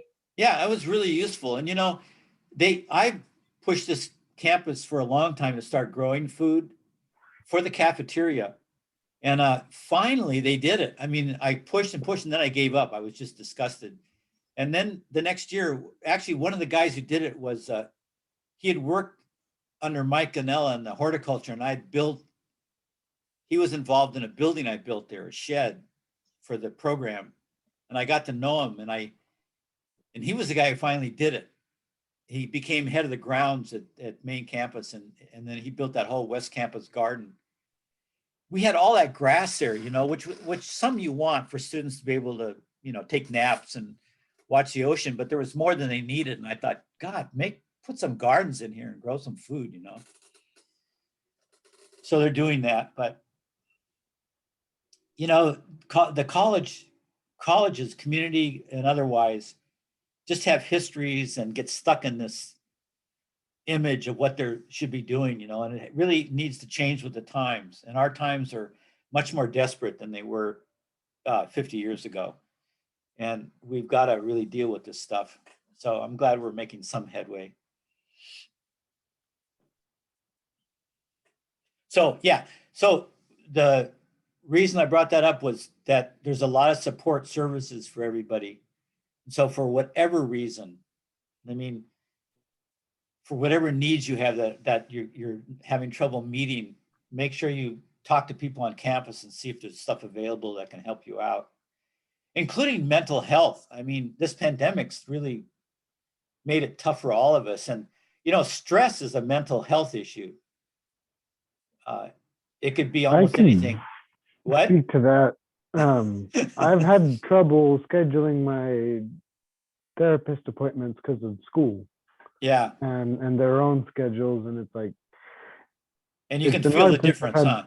Yeah, no, especially with COVID, that we're more recluse, and I've always been a recluse. It's like, well, I need to engage. I need to be more social and get out of my own head. Yeah. And well, I go on walks. I go on walks in between classes and after class. Francisco, all of us have those little habits. Like I have an electric bike because I'm an old man and I don't want to pedal up hills. Those things are great. They're for everybody. I mean, people that have problems walking, I don't, but I'm just old. I go all over town with it. And that's what keeps me one of the things that keeps me sane. If I couldn't do that, and I go for walks too, and I'm a little reclusive like you too. I mean, I'm married. Oh, you're married, right? Or no? No. Yeah. But I'm married and I'm still a recluse, Luckily I married someone who's also a recluse, so we get along okay. But we don't even know the things that are keeping us sane until during the pandemic, then we start realizing, oh yeah, that walk's really important. I'm not going to miss that. Or I missed counseling because I can't afford it, or the pandemic cuts it off. But the school has those services. I mean, one of the great things I saw recently was on TV remember that Olympic swimmer, Mark, what was his name? He won all those medals. Anybody remember his name? I don't follow Olympics much, but he was in the news a lot. Mark, anyway, he's won the most medals swimming. But like all Olympic people, they're people that were pushed by their parents from the day they were one to be Olympic stars, and their personalities are a wreck. A lot of those people are really destroyed. A lot of those people have really, have, mental health issues because they've just done nothing but swim. He said all he looked at was the bottom of a pool for the first 16 years of his life. So, but what's great is now he's doing ads on TV for online counseling. He says, all you got to do is pick up the phone and you'll have people that are qualified that can, God, am I going to throw this out the window or what? And it's great. Mark, what's that guy's name? Anyway, and he's a real vulnerable guy, and he had some issues. He got in trouble, with marijuana or something after he was an Olympian, and they made a big deal of it. But he just says, hey, these are just people that are qualified and they're a good voice to talk to, give them a call. And I thought, therapy has really changed. We have a lot Michael of Phelps. we have a lot. Michael Phelps. What? Oh yeah, him. Michael Phelps. Yeah, when you said the It's thing on about Phelps, he smokes Michael. pot. Yeah, Michael Phelps. Sorry. So he's got these ads, and he's good.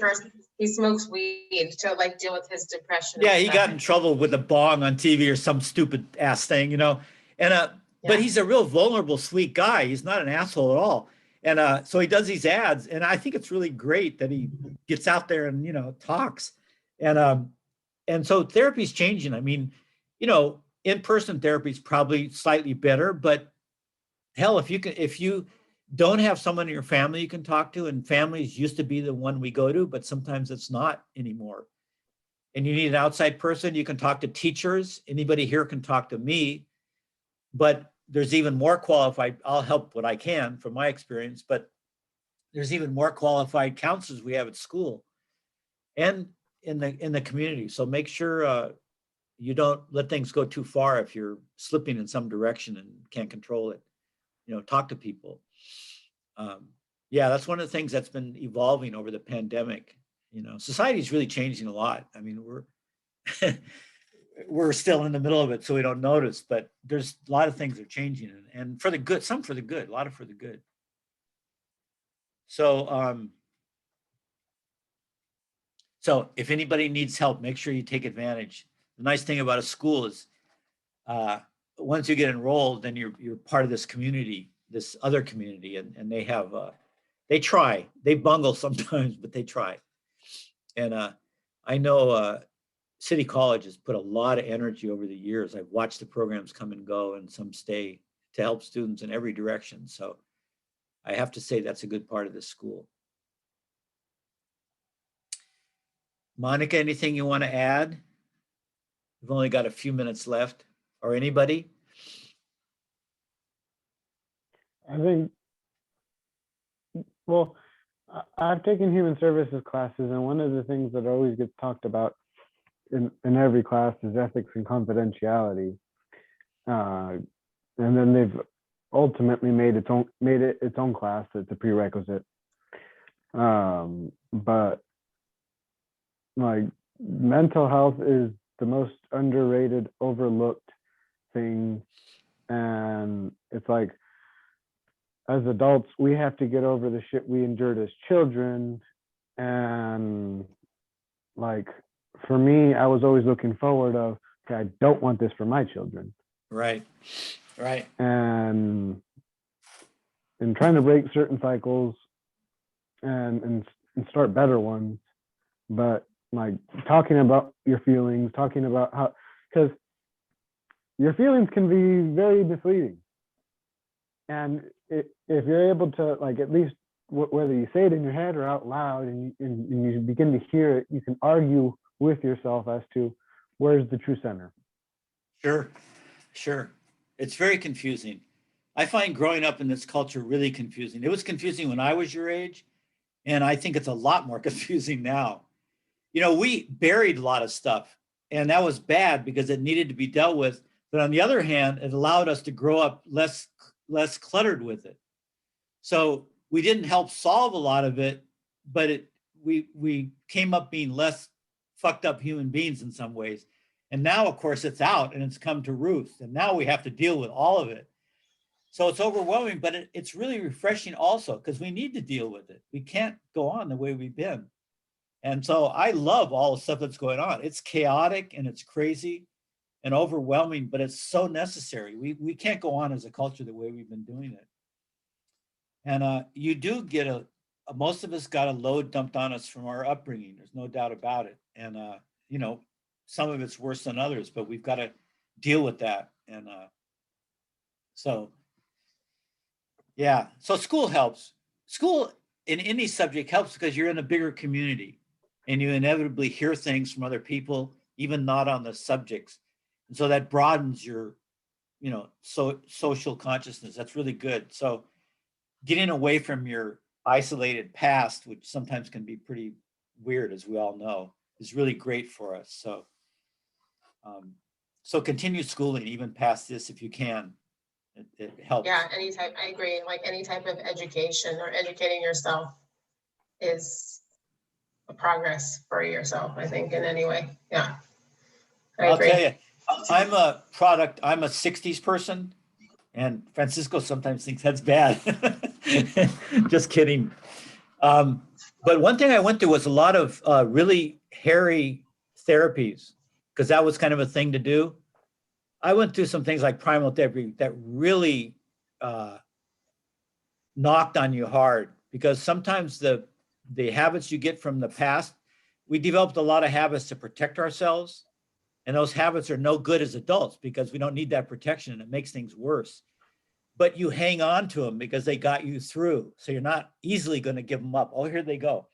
So the therapies in the 70s were really radical and they did a lot of hammering on you to break those cycles. And it was sometimes unethical. The therapists now look back and they go, oh my God, what those. Yeah, but I disagree. I say sometimes you need to be that hard and mistakes are made, but sometimes it's got to be that hard to get under your, you know, your conditioning. And so it's something we all have to work through, all of us. Sometimes it's not a lot. We've had fortunate childhoods, luckily. Sometimes it's huge amounts and we've got to bust through that crap. And I know you know about this, Francisco. You've been talking about it, so I understand. But for all of you, all of us, there's hope on the horizon. We can get out of our negative behaviors and mindsets, but we do need help and we need to learn things and get educated, like Monica said. Yeah, Rodney's always going on about the 4 agreements. Have you read that book? The what? The 4 agreements. The 4 agreements. No. Oh, no, I should. Yeah, you gotta read. You have to talk to him about it because I'll look at it. I'll look at it. Yeah, it's like his life philosophy right now. So he's always telling us the 4 agreements, like over and over. So it's good that we get some life philosophy as well in this class. Well, yeah. I mean, Rodney. You know, Rodney's my generation, and we really wanted to understand all that stuff. So we really pushed the envelope in a lot of directions. And you know, some of the stuff we come up with and preach is not necessarily right either, but we definitely delved into it and jumped into it feet first. God, I wouldn't want to even tell you some of the stuff I've tried in an educational way. Always I've just tried to learn stuff. You know, it wasn't for thrills or out of desperation. A lot of it was just because I really had to know things, and the 60s kind of pushed and the 70s kind of pushed you into it. So, but I came out the other end. I didn't get chewed up along the way. So anyway, yeah, we can continue this. It's good to have a little bit of this, you know, because education's not just about a single topic. The topic is kind of an excuse to get together. And every topic involves life skills in general, every topic, but you can also have an occasional discussion about things. So it's good. This is a good class. Okay, everybody. The magic time has come. You're probably all starved out of your minds. I'm hungry. I got to go eat. So good class. And so that's it for the second class. Congratulations. And we'll start. You've still got Rodney's class tomorrow, and then we'll start a new set of topics next week. Okay. Okay. I will see you all then. Sounds good. All right. Bye-bye, Thanks, everybody. Patrick. Great class. Yeah. Bye, guys. Okay. Adios, everybody. Bye. Bye. Okay. See ya. Have a good one. Bye.